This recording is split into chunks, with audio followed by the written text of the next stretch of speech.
Bienvenidos a un nuevo capítulo de Líderes por Colorvisión los domingos a las 9 de la mañana por nuestras plataformas digitales en Faya Media, en el canal de YouTube de Faya Media. Pueden ver todos los capítulos de Líderes y también acuérdense que estamos en audio a través de Spotify y Apple Podcasts, también como Líderes con Orlando Jorge Villegas. Y quiero agregar de novedad que a partir ahora ya de este fin de semana estamos también en Teleuniverso Canal 29 los sábados a las 6 de la tarde, retransmitiendo los programas que cada domingo salen en el horario original a través de Colorvisión. Quiero darle las gracias a don Amaury Polanco y todo su equipo por ponernos a disposición el Teleuniverso Canal 29, que es un canal nacional, es un canal también que llega a Puerto Rico, llega a otros países del Caribe, por ponernos esa plataforma histórica a disposición para poder retransmitir este espacio que también ya cumple casi aproximadamente 22 años y que pues sigue creciendo y sigue innovando, y ahora estamos en el Canal 29 especialmente para nuestros amigos del Cibao. Por ahí pueden vernos los sábados a las 6 de la tarde.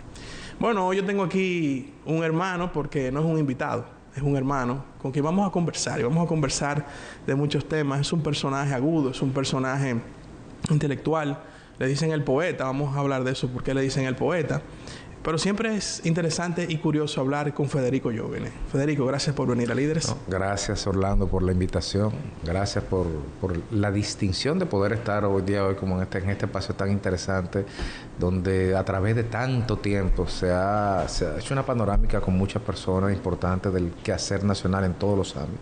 Yo complacido de estar aquí. Jovine, vamos a hablar de ti primero. Deja la formalidad. Tráete un café entonces para que hablemos sin formalidad. Consígueme un café a Jovine también. Cuando yo hace unos años en Twitter, yo era muy tuitero antes, ahora no. Ya te confieso que yo ni lo abro prácticamente, porque para mí eso se ha vuelto un nicho de toxicidad y de resentimiento. Pero para el gusto de los colores. Pero en una época que yo era muy activo, siempre te veía y te seguía en Twitter, y tu sarcasmo siempre me llamaba la atención. Sin embargo, tú no estabas en los medios de comunicación en ese momento, o por lo menos que yo recuerdo, no estabas. Primero, para que la gente sepa, porque la gente te ve en televisión ahora, te vio en la radio, te ve escribiendo en el listín, pero realmente Federico Jovine, ¿qué es? Yo soy abogado, o estudié Derecho, porque no se puede, digamos, y uno no puede igualarse con las personas que se ponen la toga. Abogados son los que ejercen. Uno estudia Derecho, uno hace consultorías. Yo siempre me he dejado llevar por los designios de Dios. A veces uno se propone cosas, pero el Señor lo dispone todo a su tiempo. Entonces, del Derecho yo salté a los organismos internacionales. Yo duré 10 años en Naciones Unidas trabajando en el PNUD. Entonces eso me permitió ver otra arista del desarrollo importante. Y luego de ahí, entonces digamos que salté al mundo de las consultorías, ya de las experiencias aprendidas en el PNUD, con el tema del desarrollo local, con el tema del desarrollo económico, con el tema de la gobernabilidad democrática, con el tema de fortalecimiento institucional, pero de la perspectiva de consultor, no de la perspectiva de abogado, aunque nunca tú puedes renegar lo que eres. A cada rato tú tienes que estar involucrado apoyando a alguien en algún anteproyecto de ley de alguna materia en específico, de algún reglamento en específico, o el soporte en alguna sentencia en específico. Tú sabes que el derecho se ha convertido en algo muy boutique, y el área mía de formación es derecho de los mercados financieros. Y ahí fui profesor varios tiempos en Pucamaima. Entonces, esa es la formación, ese es el core. Pero eso es lo que tú empiezas a hacer y luego otras cosas pasan. Hay gente que tiene el privilegio de enfocarse en una cosa y profundizar hasta el final y ser los mejores. Bueno, felicidades, le tengo mucha envidia, de verdad. Y envidia cochina. Hay gente que no, hay gente que a veces vemos por dónde sopla el viento. Y de repente, ¿cómo yo entro a la comunicación, digamos? Sin buscarlo. Increíblemente, cuando yo quería estar en la comunicación, en la radio, que traté de hablar con varias personas que luego hicieron programas, que están algunos en el aire, yo no pude. Y tú tocabas la puerta y las puertas no se abrían. Incluso, por ejemplo, estuve con Milton Morrison, tuvimos un programa que se llamaba Soluciones en Síntesis ahí en Diario Libre, por hace 15 años. Y nada, ¿y cómo no? Porque no era el tiempo. Y ya luego las puertas se abren desde adentro. Ya luego te llaman de una emisora que si quieres formar parte de un programa. Yo luego a los 2 años te dicen que si quieres participar en un medio de televisión, en CDN. O sea, las cosas se dan en el tiempo preciso que Dios dispone. Y uno lo que sí tiene que tratar de hacer, que es lo que yo trato de hacer todos los días, es en el momento que estés haciendo lo que estés haciendo, tratar de hacerlo de la mejor manera posible. Y ya luego eso determinará qué pasará después. A mí me gusta que la gente, sobre todo los jóvenes que nos ven, conozcan la historia de los invitados, porque ahora Ven a Yo viene en CDN, Ven a Yo viene en el listín, y cualquiera diría, como tú dijiste, o sea, eso te llegó sin buscarlo, pero tú tienes toda una trayectoria y todo un trabajo y hasta una historia personal detrás que te llevó quizá a que eso te llegara. ¿Tú naciste aquí en Santo Domingo? Sí. ¿Y tú estuviste en el Loyola? Primero en el Santa Teresita, en el que después fue Mineta Roque, hasta octavo. Y yo nada más duré 4 años en el Loyola. Pero esos 4 años marcaron toda mi vida. ¿Por qué? Bueno, porque hay veces que mucha gente pasa por el colegio y hay personas a las cuales el colegio le pasa por encima y deja una marca. Entonces los jesuitas, la formación del Colegio Loyola de los jesuitas, el compromiso, la visión social, el rigor, la vocación de diálogo. Hay una serie de valores, la religión, los aspectos de la familia. Hay una serie de cosas que en muy poco tiempo, pero también tú tienes que enfocarlo. ¿En qué tiempo? En la adolescencia. O sea, en el periodo 14-18, que es el periodo crítico de tú determinar ciertas cosas que luego te van a servir para la vida entera. Yo tuve la gran oportunidad de estar en el Colegio Loyola y eso me marcó y además me creó una comunidad de amigos. Y ya de ahí entonces pues uno va marcando.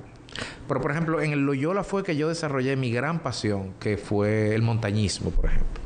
Que empecé en una montañita y terminé en el Monte Everest. Entonces, las cosas grandes comienzan de manera pequeña. Que ahí empezó. A mí siempre me ha llamado la atención. Yo tengo muchos amigos de Loyola de mi generación, pero por ejemplo mi padre estuvo en el Loyola. Conozco mucha gente de tu generación y de otras generaciones que son grupos muy unidos. Hay gente que sale del colegio y cada quien hace su vida. Y si nos volvemos a ver en una junta de una promoción 10 años después, cuidado. Pero yo siento como que la gente de Loyola, o por lo menos hasta una generación, siempre fueron muy unidas y se mantienen unidos. Sí. O sea, ¿a qué tú atribuyes eso? Sí, esa es la palabra. Eso tiene como una mística.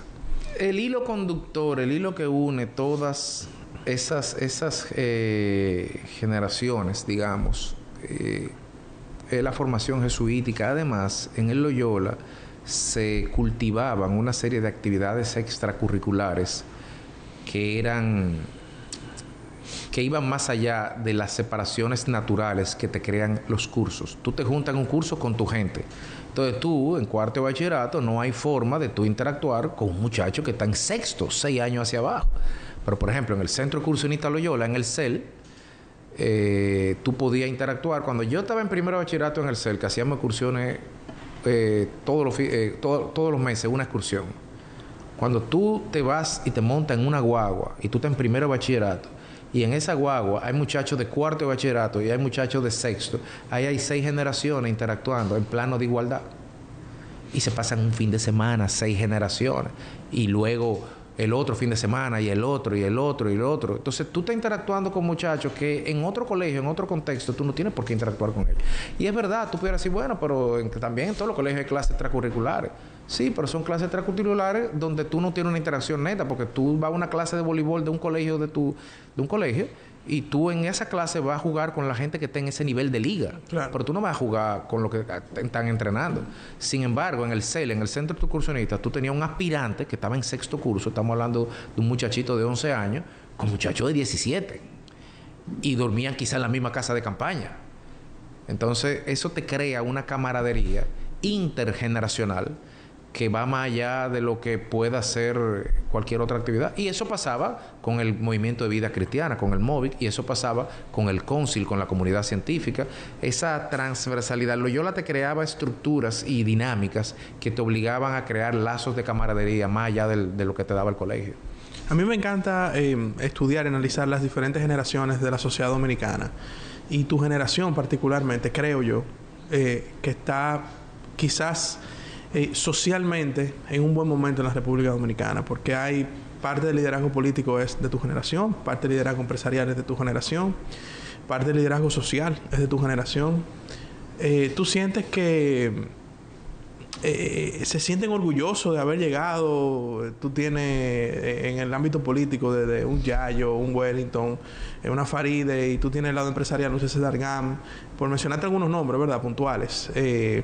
Como que ustedes se sienten orgullosos de haber llegado a donde están, de hoy ser las personas que son, trabajaron para eso. ¿Tú lo ves como un colectivo o simplemente cada quien buscó su rumbo por su lado?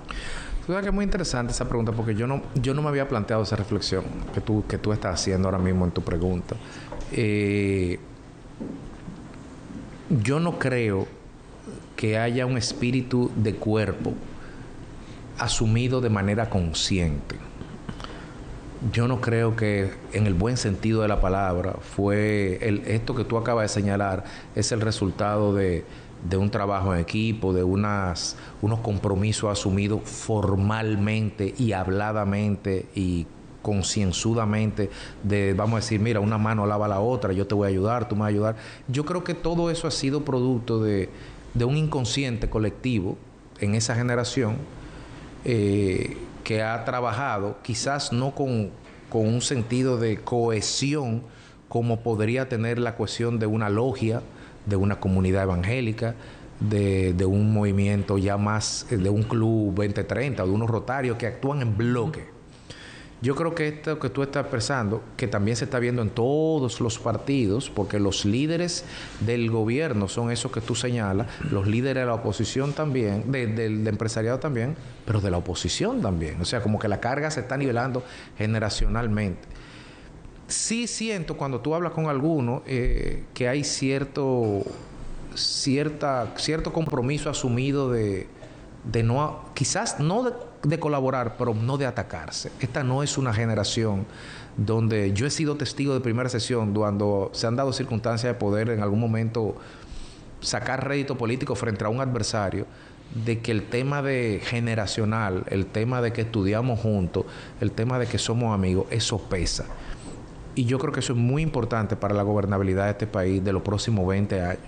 Porque si nos vamos a lo que le pasó a la generación de los padres de ellos, en los 80, 90, lamentablemente no pensaron igual. Y eso nos pasó una factura política. Eso permitió que quizás una generación de liderazgo político encabezada por Joaquín Balaguer quizás durara más en el tiempo de lo que biológicamente tenía que durar. Entonces, ese descalce generacional que hubo fue por falta de cohesión. Entonces, yo auguro que por los próximos 10, 15 años, esta generación, sin importar los nombres, sin importar los presidentes, sin importar los partidos políticos, va a tener mayor cohesión. Y si hay cohesión, hay fortaleza del sistema, sin importar quién sea el líder de ese sistema. Y eso es importante. La gobernabilidad es la clave del desarrollo de este país, no es otra cosa. Tú sabes que ahora que tú mencionas ese liderazgo, los padres de muchos de esa generación que fueron parte del liderazgo político, social del país, que fueron mermados por un liderazgo perenne, quizás como el de Joaquín Balaguer, me preocupa y te pongo, digamos, en el espejo la generación quizás encima de ustedes, y lo hablo incluso por la generación de mi papá, que estuvo en política. Una parte de esa generación se la tragó la generación de encima. O sea, por ejemplo, el liderazgo de Leonel y Danilo se tragaron en el PLD a esa generación. O sea, la generación de Reinaldo Párez Pérez, en paz descanse, de un Julio César Valentín que tuvo que armar su propio partido después, de esos líderes que en su momento eran líderes emergentes del PLD, no pudieron quizás avanzar sus liderazgos desde esa organización, mermados por dos líderes que cumplieron uno atrás del otro 16 años de gobierno, y que evidentemente muchos de los que acompañaban en el gabinete eran personas de esa generación. Ahora tenemos a Luis Abinader, que es de esa generación que en el PLD fue mermada. Es que exactamente. Que en el PRD... Es la de Domínguez Brito, de ese grupo. Que en el PRD quizás, digo yo aquí especulando y haciendo historia ficción, si un Hipólito Miguel Vargas hubiese llegado en el 2012, quizás hubiese sido mermada por lo menos por un tiempo. Pero con la llegada de Luis, esa generación tuvo también su oportunidad ahora en el gobierno de ser protagonista. ¿Te preocuparía si un Leonel vuelve, que entonces la generación de ustedes pueda no avanzar de cara en el liderazgo social y político del país, o que vuelva una figura quizás que no sea de la generación de ustedes, ni de la generación, bueno, prácticamente ya de la generación de Luis, hay uno o dos aspirantes a presidente. Pero preocupa eso. Míralo, porque el tema es que el relevo, lo primero es que no podemos mirar con recriminación a los líderes que no se dieron su espacio. Los espacios no se ceden. O sea, no podemos pensar que Balaguer fue malo porque castró a una generación, porque no entregó. Yo me recuerdo en las elecciones de 1994, que fue mi primer voto, yo me recuerdo cómo, y con mucho respeto y admiración para todos, pero estos son hechos, como una doña Milagros Ortiz Bosch, entre los argumentos que ponía sobre la reelección de Balaguer, que era un hombre obsesionado con el poder, o un Fafa Tavera, mi amigo, que decía que era un hombre que fue candidato a diputado en ese momento, con la alianza, con un movimiento, hay un partido, no me acuerdo, que estaba frente a la UAS y estaba Bengoa con él ahí, y él fue diputado también, diciendo que era un hombre que había castrado una generación, como un Pepe Abreu o un Gabriel del Río, acabando con Balaguer en el 94. Y estamos en el 2025 y tú no ves ese liderazgo jubilado. Tú no lo ves. No. Y todo lo contrario, tú los ves aportando. Ojo, porque tú lo ves aportando. A todas las personas que yo he mencionado están en su respectivo lugar, en su respectiva trinchera, haciendo aporte. Yo siempre señalo, que en paz descanse, que la mente más lúcida del PRM-PRD, en términos intelectuales académicos, era doña Ibelice Prade Pérez. Y era una anciana, y era la mujer de avanzada, pero con mucho. Y no porque los otros estaban atrás, es que ella iba muy delante a su tiempo. Entonces la edad no es una limitación, definitivamente que no lo es. Pero a Balaguer sí le aplicamos la doctrina del relevo. Entonces Leonel no se va... Si Leonel estuviera ahí, bueno, ahí hay otra camada. Biológicamente él tendría su tiempo ya limitado. Y constitucionalmente también. Entonces sí, debajo hay una camada interesante de dirigentes de ese partido que garantizaría, bueno, que pudiera haber un estancamiento, pero un estancamiento de 4 años, hipotéticamente, en el supuesto o máximo de 8 años. Y luego se rompe la represa biológica y las nuevas aguas de los nuevos ríos del liderazgo entra. Y en el mismo PRM, la generación de Luis, a excepción de una persona, que me parece que es Guido Gómez, el único, la generación de Luis está archivada ya. El relevo... ¿Carolina? No, pero Carolina no es de la generación de Luis en términos de etario. Lo que pasa es que ella se ve muy joven también, debe ser por eso. Pero está bien, pero ¿cuántos años le lleva la revolución? Luis tiene ¿cuánto? 56. Por ahí, sí, 57. Entonces, al final de cuentas, no es un tema de generación. O sea, no es que tampoco que generacionalmente tú lo tienes muy lejos. Entonces, el relevo, la cantera de dirigentes que hay en el PRM garantiza que sea quien sea el candidato, va a haber un relevo generacional, sí o sí. Pero más que relevar, lo que se tiene que garantizar es la permanencia del espíritu de cuerpo. Que es lo que siempre ha fallado. Que es lo que siempre ha fallado. Que por lo menos hacia afuera, dicho por todos los precandidatos, todos pregonan como un mantra que la unidad es la clave. En público y en privado. Y personas que supuestamente tienen contradicciones, tú lo escuchas individualmente en privado diciendo, no, es que tenemos que unir. Ya Sal es una persona que vive predicando el evangelio de la unidad todo el tiempo. Todo el tiempo. Y otros dirigentes también. Guido lo dice. Lo dice también, lo dice Wellington, lo dice en Carolina. Todos los dicen. Entonces, bueno, qué bueno, porque 30, 40 años atrás, el software dominante era o me saco un ojo con tal de dejarte ciego. Y efectivamente, un ciego se quedó, pero era de otro partido, que era Balaguer. Yo te hago esa pregunta porque evidentemente la generación tuya y la que viene un poco más para atrás que la mía, y de alguna manera hacemos vida pública, ya sea en política, en los medios, en ambas, todo el mundo tiene sus aspiraciones. Y quizás ha habido un acelere en muchas partes del mundo del liderazgo emergente en llegar rápido a posiciones importantes. Tú tienes, por ejemplo, el caso de Boric, que ya de hecho hay elecciones en Chile en estos días, no recuerdo cuándo. Este domingo ahora, correcto. 16. Tú tienes, por ejemplo, un Bukele en El Salvador, pero bueno, eso es como otro monstruo ahí, porque él se ha incrustado. Sí, pero tiene un Noboa en Ecuador. Tú tienes un Noboa en Ecuador. Tú tienes Mandani en Nueva York, que ganó la alcaldía ahora, que eso es prácticamente ser presidente de un país, desde el punto de vista del presupuesto que maneja y administrar la ciudad más importante del mundo. Tú tienes en Holanda, que ganó ahora un primer ministro, si no me equivoco, de 33, 34 años, no pasa de 36, yo creo, también ganó. Le ganó a uno de los liderazgos más tradicionales del país, que es Geert Wilders. Está de moda el liderazgo emergente en el mundo. ¿Por qué te hago la pregunta? Porque, por ejemplo, el caso de Boric, que va de salida. Si estas elecciones se vuelven un plebiscito de su gestión, el relevo que él impulsó pudiera volver hacia atrás. Si la gente decide Yo estoy de acuerdo contigo que esto no es un tema de edad, pero al final hay un mensaje, hay una simbología en el tema generacional.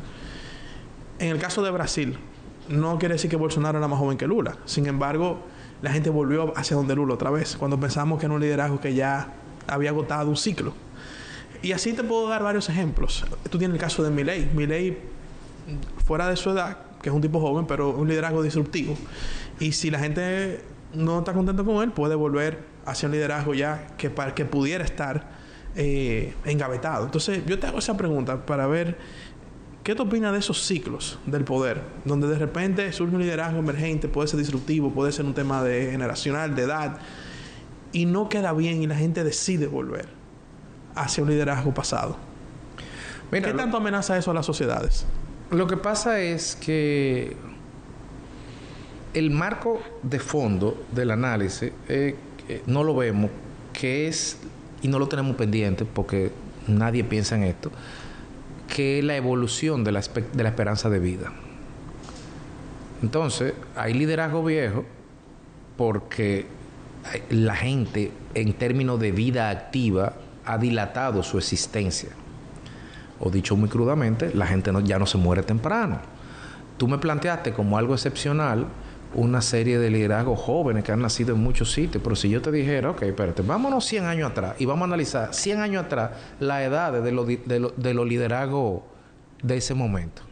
Pero Hitler tomó el poder con 38 años, en el 33, 38.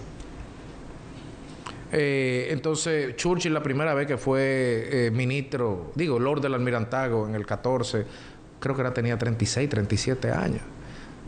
Entonces, realmente esa siempre ha sido así, porque antes, cuando la esperanza de vida era 40, 50 años, en Inglaterra, el ministro más famoso del siglo XIX fue Pitt el Joven. Tenía como 20 y pico de años, 29 años. Entonces, eso era normal. Entonces, no es extraordinario que gente en la plenitud de la edad, 30, 35, 33, Jesucristo partió la historia de la humanidad en dos con 33 años. Y Alejandro conquistó el mundo con 33. No, ya lo tenía conquistado. Se murió a los 33. Entonces, esa es la normalidad. Lo que ha sido anormal en los últimos 100 años es el aumento de la esperanza de vida. Y vuelvo a los ejemplos de las personas que te dije anteriormente, que ha hecho que las personas no se retiren. Y no podemos confundir que no se retiren, pero ¿y por qué yo me voy a retirar si estoy en pleno uso de mis facultades físicamente? Yo soy un individuo igual que tú, que tengo arrugas, que tengo canas, pero estamos igualitos. Entonces, en esa lógica, lo del relevo generacional ya no te cuadra. Volver hacia atrás es relativo, porque volver hacia atrás, tú tienes un Lula que va a ser un anciano de 80 años, pero no puede ser una persona, un anciano de 80 años, cuando todas las revistas médicas están hablando de que estamos, y los hombres más ricos del mundo están diciendo que vamos a vivir 100 y pico de años. Entonces, tú un muchacho. De hecho... ¿No quieres vivir tanto tú? No, eso es demasiado tiempo. Eso es demasiado tiempo. De hecho... Cuando una persona hace 30 años se moría, con 70 años, se murió fulano. Hace 30 años, 70 años. Si alguien se muere, te preguntan, mi papá, ¿y cuántos años tenía él? Son 72. Diantre, qué joven se murió. Te lo dicen. Entonces, en esa lógica, el relevo ya no es lo mismo. Ya lo que hay es que pensar.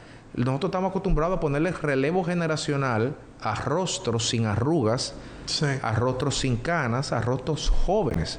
Pero ¿con qué es que tenemos que medir lo que caracteriza a la juventud? La juventud se tipifica por unos valores, porque no le tiene miedo al cambio, porque tiene poca aversión al riesgo, porque se abre a nuevas experiencias, porque no está cerrada mentalmente, por lo tanto puede dialogar, puede llegar a acuerdos, tiene bríos, el brío de la juventud. Esos son los valores de la juventud. Pero yo conozco viejos de 35 años. Si viejo es ser lo opuesto, y conozco viejos que señores, Hipólito es un joven. Sí, Hipólito tiene todo el espíritu de un muchacho de 18 años en términos de lo que es la juventud, de los valores que encarna la juventud. Un Trump, por ejemplo. Un Trump es incombustible, inacabable, incansable. O sea, entonces, ¿qué es joven? ¿Qué es viejo? Ahora escuchándote, a mí me está pasando algo interesante. Yo no había analizado muchos de esos liderazgos que llegaron con esas edades que tú mencionas. Porque eso está muy atrás. Mira, se me olvidó mencionarte en esos liderazgos jóvenes, el presidente de Siria, el de ahora, es un tipo muy interesante, tiene como 40 años. Y me parece su historia muy interesante. Entonces uno lo juzga y cree que son jóvenes porque uno ve los viejos. Exacto. Pero ahí voy. ¿Qué pasa, por ejemplo? Yo, mi adolescencia, en los años 2000 principalmente, ¿quién eran los líderes del mundo? George Bush, Tony Blair. Pero Tony Blair llegó joven. Lo que pasa es que yo vine a darme cuenta de Tony Blair probablemente terminando su periodo de gobierno. ¿Quién mataba en esa época? El mismo Putin, que sigue. Pero Putin llegó jovencito. Sí. No, llegó como con 50 años, creo yo. No, mentira, con menos, ¿verdad? Tienes razón. 42. 40 y pico, exacto, perdón. 40 y pico. Angela Merkel, que es una señora... No te voy a decir que se ve de edad, pero tampoco no una... Sí, pero Merkel duró 16. Correcto, pero... ¿Y tiene cuánto afuera? El flow de ella siempre como de señora. Sí, ¿verdad? Muy alemana. Sí. Entonces, mira, por ejemplo, en contraste no, pero yo que soy un seguidor del deporte y de la pelota y del baloncesto, cuando yo veía baloncesto y pelota con mi abuelo, un Michael Jordan que probablemente en los 90 tenía 30 y pico bajitos, calculo rápidamente, tú lo veías como un tipo, uno que era muchacho, o sea, un tipo viejo, pero porque uno era un muchacho.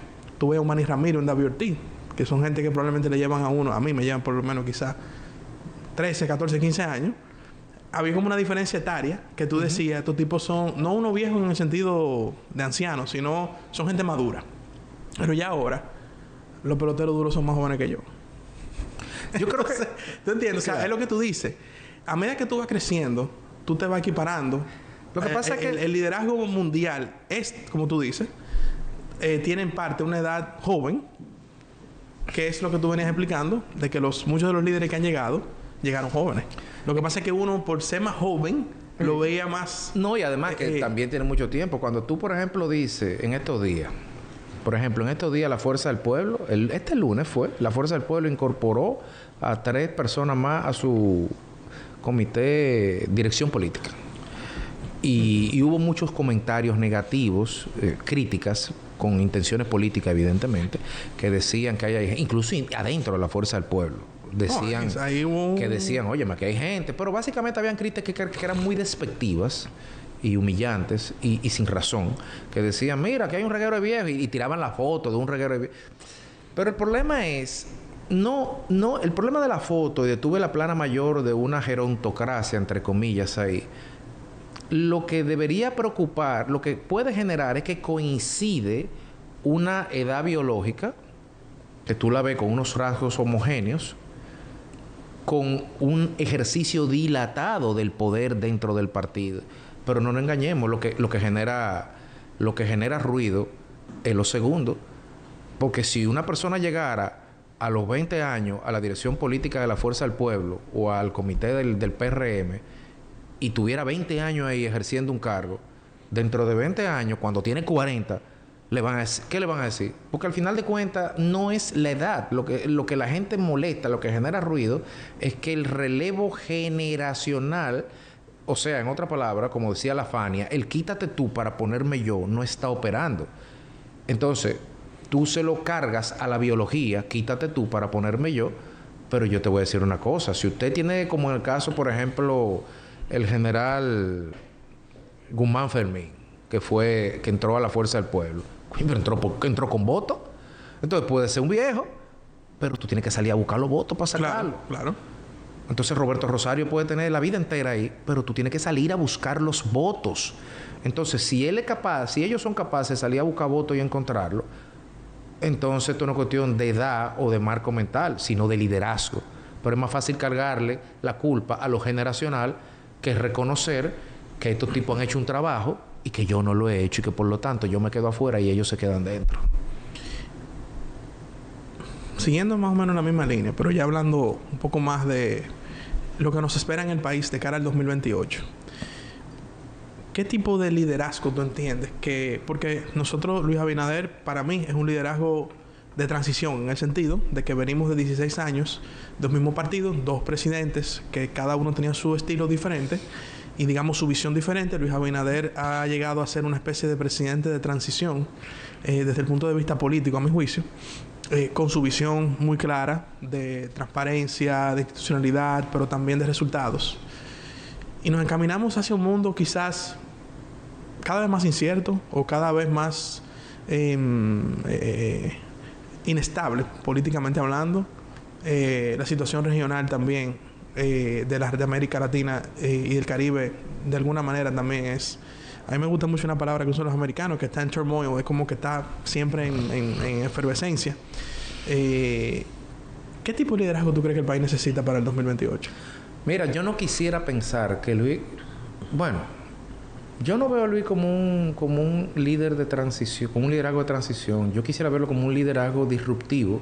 Y yo creo que el mayor legado de él, a largo plazo, en términos institucionales, sería poder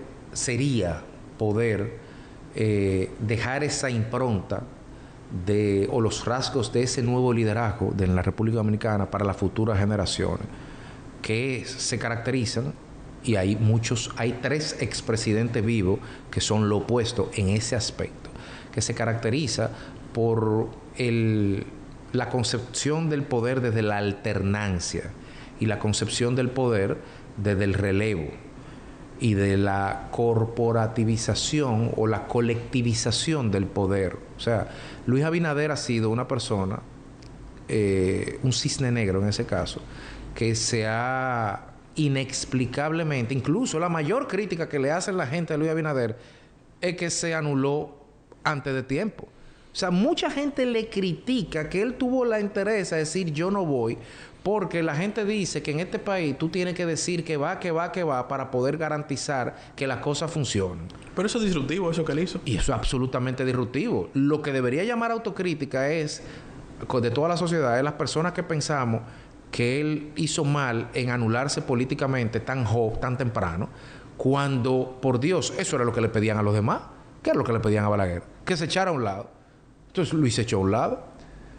Entonces, pero no, aquel le pedíamos que lo hiciera, pero este que lo hizo le decimos que está mal hecho. Pero ¿cómo es el asunto? Entonces, eso por un lado, pero detrás de eso hay una concepción del poder que, si se queda instaurada, porque cualquiera de lo que van a ser el relevo en el liderazgo de Luis Abinader y en la presidencia de Luis Abinader dentro del PRM, puede durar 8, pero puede durar 12, pero puede durar 16, pero puede durar 20 por un tema de edad. Entonces, el haber creado un precedente de 8 y nunca más, ni se le ocurra a nadie esto. El haber creado ese precedente, si eso se mantuviera, si pudiéramos cortar de una vez y por siempre la apetencia de siempre mantenerse orbitando en torno al poder, garantizaríamos sistémicamente la alternancia de la que estamos hablando en términos generacionales. Claro. Porque para muestra la fuerza del pueblo. Y voy a la fuerza del pueblo porque su candidato, todo parece indicar que será el doctor Leonel Fernández. Si eso se hubiera aplicado, si esa concepción luisística del poder se hubiera aplicado, si Leonel la hubiera aplicado él en el 2012, en la fuerza del pueblo hubiera una cantera de dirigentes compitiendo. Y no estoy criticando a Leonel, no tiene que jubilarse.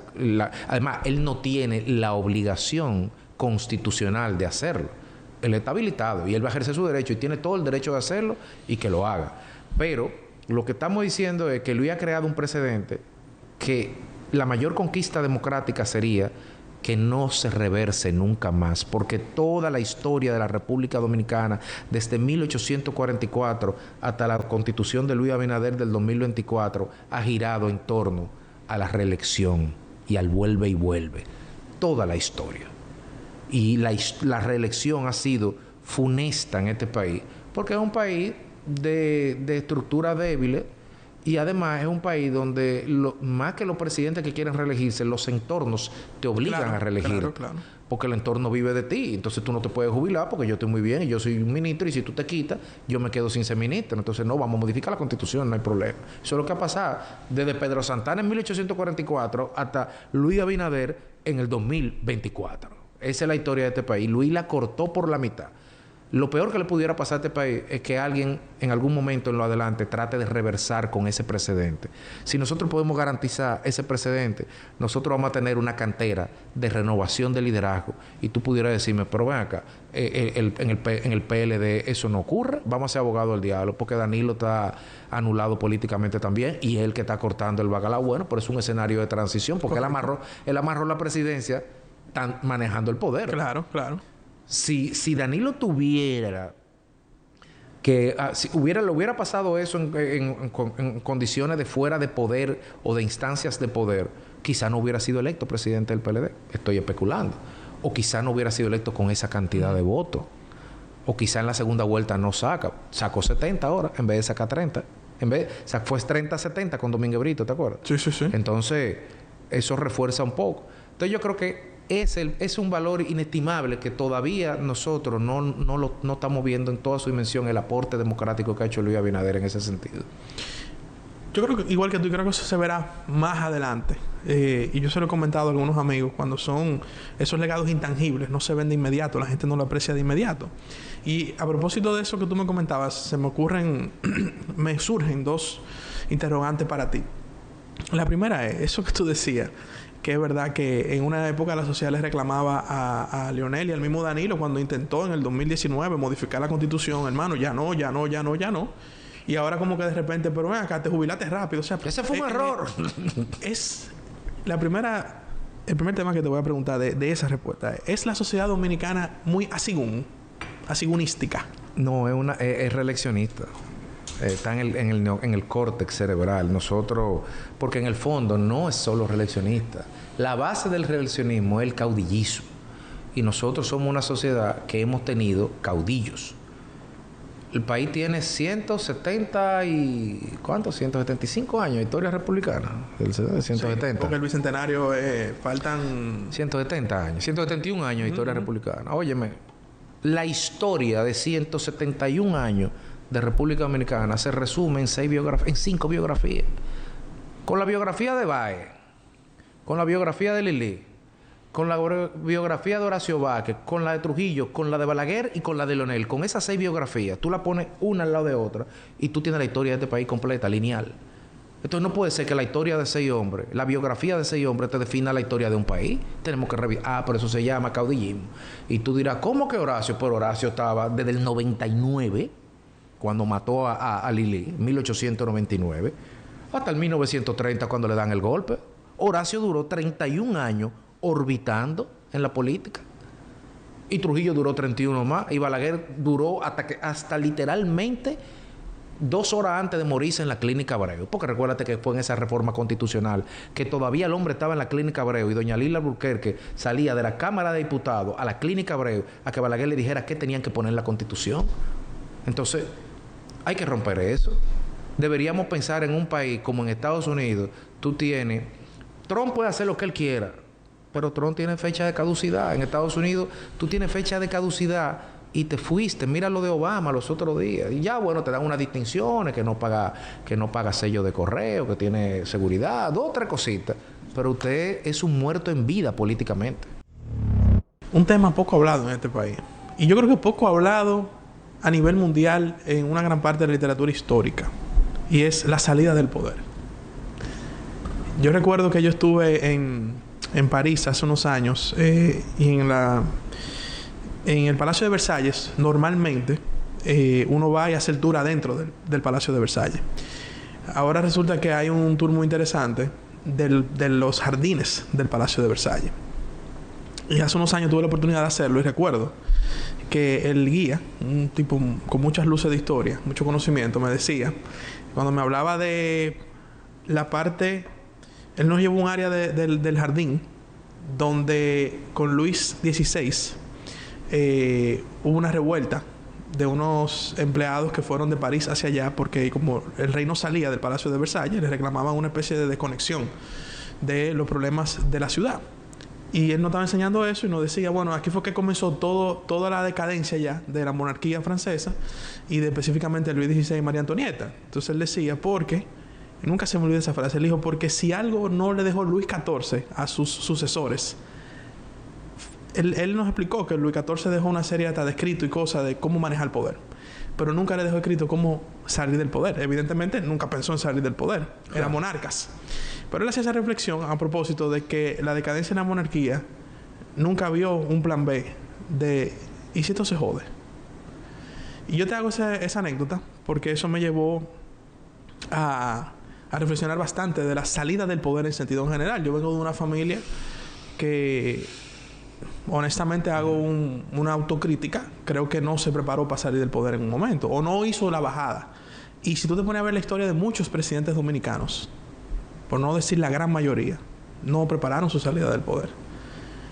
¿Qué consejo tú le darías a Luis Abinader para preparar su salida del poder? Él hizo hay las señales del primer paso, que es la presidencia del partido. Yo creo que Luis Abinader hoy por hoy es el activo político más valioso de este país. Uno. Y dos, estamos hablando también de un individuo que, como cualquier individuo que haya sido presidente, como Hipólito, como Leonel, como Danilo, acumula una serie de conocimientos, de relaciones, de intangibles, de comprensiones, de capacidad de ver más allá de la curva, que no son ni pueden ser desechables. Y yo creo que ese ejercicio que el presidente Abinader hizo hace unos meses con el tema de convocar al liderazgo a los tres presidentes para el tema de la crisis de Haití, es una señal de la comprensión que él tiene de la importancia del nivel de importancia que tienen los expresidentes en la vida de un país. Porque si fueran desechables, él no se junta con ellos y no firman una carta juntos, ni se juntan en calidad de iguales. Porque ese fue el espíritu de esa reunión. Una reunión que ha sido poco ponderada por la opinión pública, y sin embargo, cuando tú le planteas en otros países, a políticos de otros países, ellos no se lo pueden creer. O sea, eso en España es imposible que pase. Imposible. Yo te diría que en gran parte del mundo, que el liderazgo político eso es imposible. Está quebrado el liderazgo se nutre de la polarización. Y aquí, aunque hay polarización en torno a unos temas, pero la clase, y el más reciente ejercicio lo dieron hace pocos días, el presidente del PRM, Paliza, y un alto dirigente de la Fuerza del Pueblo, Roberto Rosario, cuando, sin ponerse de acuerdo entre ellos, seguro que no se pusieron de acuerdo, los dos dijeron por separado que los políticos tenían que llegar a un acuerdo para evitar el tema de que el narco penetre la política. Ellos no se pusieron de acuerdo. Entonces, si no se pusieron de acuerdo, significa que piensan lo mismo y están pensando con sentido de clase política y con sentido de Estado. Entonces, que eso surja natural a esos niveles, eso te dice mucho de los políticos de este país, en sentido favorable y positivo. Pero el consejo que tendríamos que tener con Luis Abinader, ya él dio el primer paso, pero un liderazgo de ese nivel no se puede quedar encasillado, que lamentablemente le pasó a Hipólito. Al único que no le ha pasado es a Leonel, y Danilo también le pasó, lamentablemente, al ámbito de impactar o incidir solo en su organización partidaria.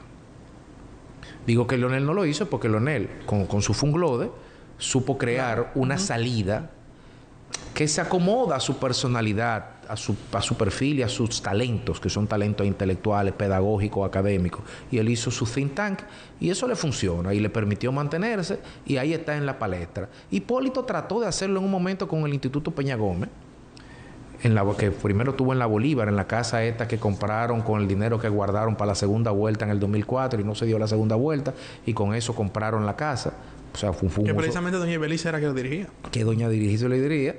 Y trató de ser, yo lo vi en ese momento como una competencia de funglode. Y ojalá las competencias se den en ese ámbito intelectual.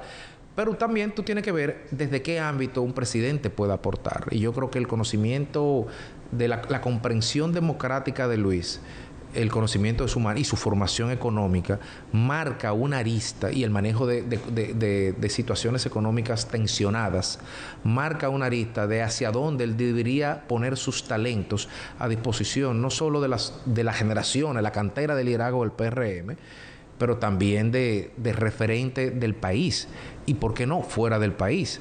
Entonces, mantener la mente ocupada no debe ser visto como algo de salvación personal de mi ego, sino como una obligación de seguir poniendo a disposición del pueblo dominicano los talentos, a propósito de la parábola de los talentos del Evangelio, que Dios te dio, que fueron esos. Y sobre todo, lo más importante, independientemente de qué vaya a hacer, es que lo vaya pensando ahora. Independientemente de qué vaya a hacer, es que vaya preparando la salida ahora. Porque si hay una persona que tenemos 100% seguro que va a salir de la política activa de primer orden en este país, se llama Luis Abinader, porque él lo decidió así. Entonces, como él lo decidió, él tiene que ir preparando cómo va a quedar después del 17 de agosto del 2028.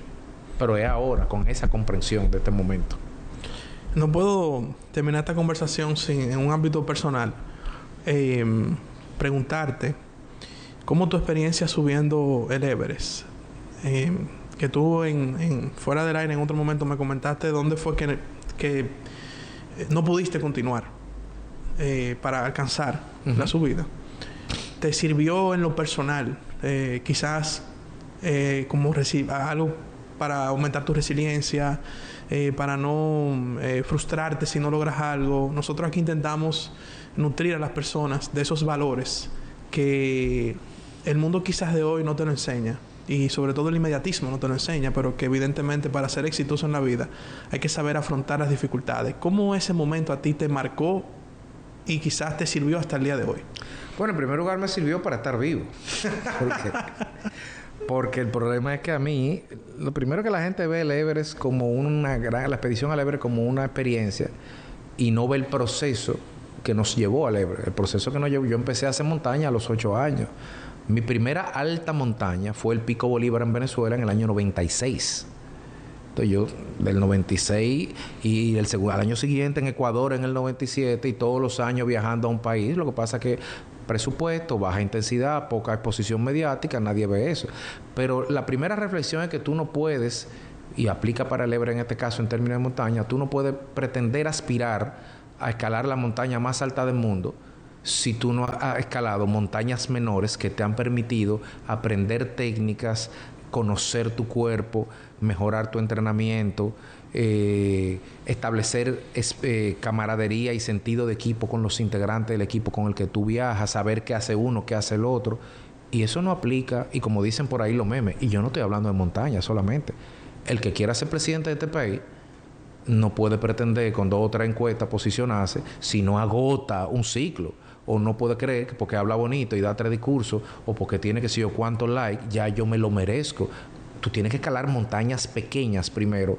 No porque sea el currículum, porque hay gente genial que pueden no ir a la universidad durante 4 años y coger el examen y pasar todos los cursos, sino porque el proceso de aprendizaje a la vez te va cambiando tu forma de aprender, de conocer, de madurar, de entender. Si tú no agotas los procesos y los ciclos, no puedes decir vamos para el Everest. Y eso aplica para todo. Cuando vamos al Everest, yo tuve un problema técnico que se me congeló la máscara de oxígeno, una válvula, y yo no podía respirar. Después de 8,000 metros, la densidad del aire es muy fina, hay poco oxígeno. Aunque hay aire, tú respiras mecánicamente y tú respiras, pero no está entrando en tu cuerpo la misma cantidad de oxígeno, porque hay menos oxígeno ahí, porque está más abierto, porque hay menos presión. Entonces, al tú no tener la máscara de oxígeno y no haberte preparado para ir sin oxígeno, porque esos son 100 y pico de personas que lo han podido hacer en el mundo, tú puedes estar respirando, pero te estás muriendo. Ahí no hay oxígeno. ¿Y qué te pasa? Bueno, te da un derrame, una embolia, un edema pulmonar, te puede dar cualquier cosa. Cuando tú te ves en esa situación, que me pasó a mí Después que atravesé un sitio que se llama El Balcón está en la cota de los 8.450. Yo seguí caminando todo esto de noche, eso fue a las 1:00 de la mañana. ¿A qué altura yo me vi ya que tenía que devolverme? Porque empezó a dolerme la cabeza, me empecé a sentir como mareado. Y no sé, yo no te puedo decir a qué altura, porque no tenía un altímetro. Probablemente a 8.500, 8.550. Y la gente te dice, pero tú estabas cerca, tú estabas a 300 metros de la cima. Esos 300 metros de la cima eran como 4 horas de ida, más media hora de espera, más 4 horas de vuelta a ese mismo punto. Entonces te iba a estar 9 horas sin oxígeno. El día de la cima es un día de 30 horas caminando, corrido. 30, 32, 36 horas caminando, sin parar, nunca. Entonces, cuando tú te ves frente a esa situación, yo lo he racionalizado y lo he puesto bonito en palabras. Pero crudamente, en ese momento, tú no piensas en nada. Crudamente, tú te has preparado la vida entera para reaccionar ante situaciones así. Tú estás entrenado. Tu cuerpo, tu ego está lo suficiente domado, o debería estar lo suficiente domado, para tú tomar una decisión que privilegie la existencia física al intento de tratar de llegar a un sitio. Entonces yo te pudiera decir ya más filosóficamente que hacia adelante, mirando hacia allá estaba la cima, pero también estaba mi ego, porque tú no quieres devolverte, porque devolverte en esta sociedad significa decir que fracasaste y tú no quieres fracasar. Wow. Tú me habías comentado algo de la historia, pero no conocía esos detalles de la máscara que estaba en la casa de campaña, esa reflexión final interesante de esa línea delgada entre el riesgo y la prudencia. Es un mensaje poderoso el que tú acabas de narrar, y yo creo que puede abrir una serie de reflexiones de la vida y de decisiones y de momentos donde se presenta quizás ese dualismo entre me arriesgo o soy prudente. La juego todo. Exacto. Bueno, con esta anécdota final y este mensaje concluimos esta conversación. Federico, gracias por compartir conmigo este espacio, por darnos tu visión de muchas cosas del país y del mundo. Y sobre todo yo creo que este mensaje final, que como digo, la vida no es un camino rosa, sino que tiene sus bemoles y tiene sus realidades y sus dificultades. Yo creo que tú acabas de dar un mensaje importante de cómo afrontar situaciones difíciles y cómo la prudencia... que mira, yo te voy a decir algo, yo lo he dicho aquí varias veces. Mi papá era un hombre muy prudente. Yo a veces pensaba que era prudente de más. ¿Que no era prudente? No, que era muy prudente. Era muy prudente. Y yo que a veces pensaba yo que era muy prudente de más. No, era un hombre sabio. Pero después que falleció, y esa es una cosa que a veces uno reflexiona cuando uno no tiene quizá a la persona en vida. Yo he entendido cada vez más el valor de la prudencia. Claro. Y esa reflexión que tú acabas de hacer de la lucha entre el ego y quizá tu realidad, la realidad de tu vida. Esa decisión que tomaste me acuerda mucho esa prudencia y el valor y la importancia de la prudencia. Así que gracias por compartir eso con nosotros y espero que conversemos nuevamente. Gracias. Se nos quedaron muchos temas y se nos quedó hablar de poesía y de literatura. Así que lo abordaremos en otro capítulo. Cómo no. Gracias. A ustedes será hasta el próximo domingo aquí en Líderes. Excelente. Mortal.